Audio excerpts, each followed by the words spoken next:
And again, I'm just jumping around, bouncing around. I don't want to overwork anything. I kind of have a tendency to look at the last place I painted while working on the current piece. So I'll be over here painting on his lips, and I'll be looking kind of out of the corner of my eye up here at this stuff, or over here at this stuff.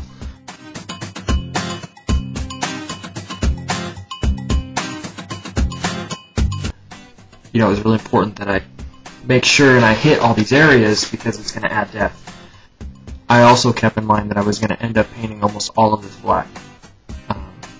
So there was a lot of areas where I wanted the overspray, you know, in his lips and stuff like that. I didn't want to try to create this line exactly perfect with the white. I wanted the black to come in and do that. So it was okay if there was a little bit of overspray and whatever else going on.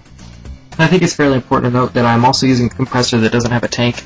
Pulsates really bad, which means that the air pressure goes up and down randomly. And you know, it's probably because I have so much experience airbrushing that it's not really affecting me. You know, it's not really messing up what it is I'm doing. But I also have the paint really thin, and I'm using this at the end, so it cuts down on the pulsation. And I'm trying not to make any guesses. This little area in here is really hard to really tell what's going on, so I paint the really hard to tell what's going on parts. I don't try to fill in the blanks. I don't try to continue on with the sleeve.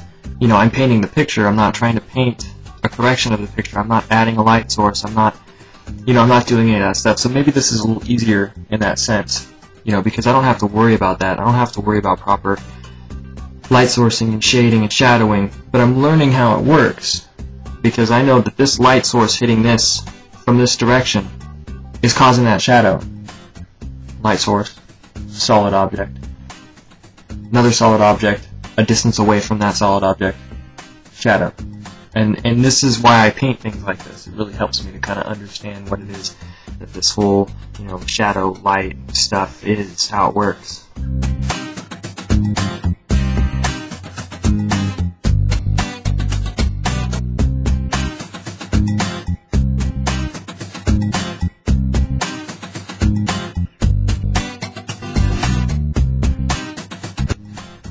Alright. Looks like my little Biggie's done.